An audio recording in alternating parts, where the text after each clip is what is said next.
अस्सलामु अलैकुम वरहमतुल्लाहि वबरकातुहू। ये वाक़या एक ऐसे फ़कीर का है जो दोनों पैरों से माज़ूर था, लेकिन उसके दिल में अल्लाह के नबी पाक सल्लल्लाहु अलैहि वसल्लम की शर्मिंदगी का एहसास इस कदर था। तो सुनिए, जामा मस्जिद दिल्ली के दरवाजे पर एक माज़ूर आदमी बैठा भीख मांग रहा था। एक अंग्रेज़ वहाँ पर जामा मस्जिद को देखने आया था। हमने भी अक्सर देखा है कि बाहर से जितने भी अंग्रेज़ आते हैं, वो जामा मस्जिद दिल्ली को देखते हैं, फिर चले जाते हैं। खैर, वो जो अंग्रेज़ आया था, वो बड़े ओहदेदार था, वो बड़े ओहदे पर था। तो वो जैसे ही उस फ़कीर के पास से गुज़रा, तो वो फ़कीर ने उस अंग्रेज़ पे सैल्यूट मारा। तो उस अंग्रेज़ ने जैसे ही उस फ़कीर को देखा, तो उसे कुछ पैसे अपने पर्स में से निकाल कर दे दिए। अक्सर अंग्रेज़ जो आते हैं, तो वो मस्जिद के करीब जैसे ही आते हैं, तो मस्जिद के अंदर भी दाखिल नहीं होते। इसलिए कि उनको जो मस्जिद में चप्पल रखने की जगह होती है, वहीं खड़े हो जाते हैं और वहाँ पर ही उनको मस्जिद की अज़मत और अल्लाह के घर की वजह से एक ऐसा सुकून मिलता है कि वो वहीं से वापस चले जाते हैं। तो खैर, वो अंग्रेज़ भी वापस चला गया। घर जाकर उसे मालूम हुआ कि जिस बटुए से उसने पैसे निकाल कर फ़कीर को दिए थे, तो वो बटुआ उसका कहीं गिर गया और उस बटुए के अंदर पैसे भी बहुत थे। तो वो काफ़ी परेशान हुआ। खैर, बात आई गई हो गई। 1 हफ्ते के बाद अंग्रेज़ को फिर से छुट्टी मिली। तो उसकी जो बीवी थी, उसने कहा कि आप पिछली मर्तबा गए थे, तो आपने मस्जिद को देखा था, तो मुझे भी वो मस्जिद देखना है। तो खैर, अंग्रेज़ ने अपनी बीवी को साथ में लिया और मस्जिद की तरफ रवाना हुआ। तो वो जैसे ही मस्जिद के करीब पहुंचा, तो वहीं पर वो माजूर फकीर भी बैठा हुआ था, जिसे अंग्रेज ने पिछली मर्तबा कुछ पैसे दिए थे। तो वो जैसे ही उसके करीब पहुंचा, तो वो माजूर फकीर अचानक खड़ा हो गया और कहने लगा कि साहब, ये आपका बटुआ लीजिए। और कहा कि जब आप पिछली दफ़ा आए थे, तो आपने मुझे कुछ पैसे दिए थे बटुए में से निकाल कर, और आपने जब बटुआ जेब में रखा था, तो आप जब थोड़ी दूर चले गए, तो आपका बटुआ नीचे गिर गया।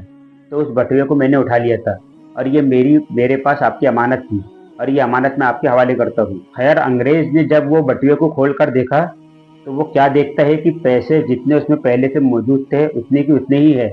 उसमें से 1 रुपया भी इधर का उधर नहीं है।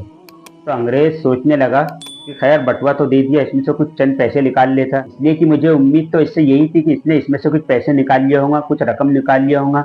लेकिन हुआ ये कि इसने इसमें से 1 रुपया भी नहीं निकाला, बल्कि जैसा मैं बटुआ यहाँ पर भूल के गया था, वैसी की वैसी पूरी रकम इसमें मौजूद है। उस अंग्रेज ने उस फकीर से कहा कि आखिर क्या बात है कि तुमने इसमें से 1 रुपया भी नहीं निकाला, 1 पैसा भी नहीं निकाला, बल्कि जैसा मैंने बटुआ भूल कर गया था, तुमने वैसी की वैसी ही मुझे लौटा दिया। उस माजूर फकीर ने उस अंग्रेज से जवाब में क्या कहा, उसके अल्फाज गौर से सुनिए, इसलिए कि इस पूरे वाक़ये को सुनाने का असल मकसद क्या है, वो यही है। उस माजूर फकीर ने जवाब दिया कि कल क़यामत के दिन हर आदमी अपने नबी के पीछे होगा, और जमातों की शक्ल व सूरत के अंदर हर अंबिया अलैहिस्सलातु वस्सलाम के पीछे जमातें चल रही होंगी। जब मैंने बटुआ उठाया और मैंने उसमें कुछ रकम देखी और पैसा निकालने की सोचा, तो फिर मैंने सोचा कि कल क़यामत के दिन अल्लाह के सामने हर काम पेश होना है, और अगर मैं ये पैसे ले लूँगा और कल क़यामत के दिन मैं अल्लाह के नबी पाक सल्लल्लाहु अलैहि वसल्लम के पीछे खड़ा रहूँगा और आप हज़रत ईसा अलैहिस्सलाम के पीछे खड़े रहेंगे, तो अगर ईसा अलैहिस्सलाम ने हमारे नबी पाक सल्लल्लाहु अलैहि वसल्लम को ये शिकायत कर दी, ये गिला कर दिया